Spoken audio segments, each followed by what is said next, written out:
The number of those feared dead begins at 10,000. The UN estimates 600,000 people have been displaced by this disaster.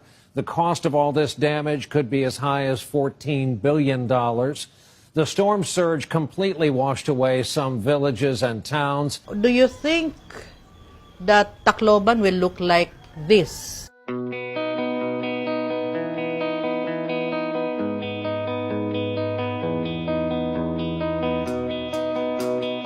If there were no sufficient assistance that we got, no, from different groups, it from the national government, from the international agencies, no, from private sector, from donors, it will not look like this. The progress that we have now, one concrete project, no, infrastructure.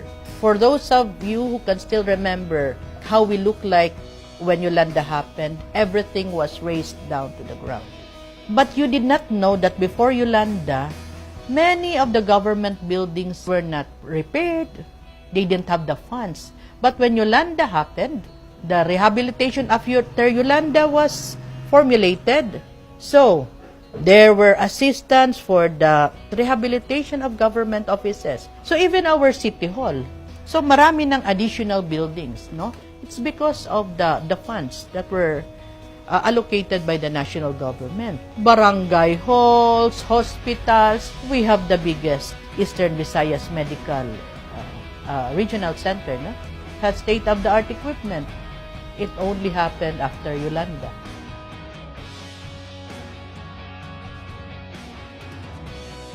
We were actually better off than before Yolanda. In terms, if you look at trade, if you look at how businesses are sprouting, we are more progressive than we were before Yolanda.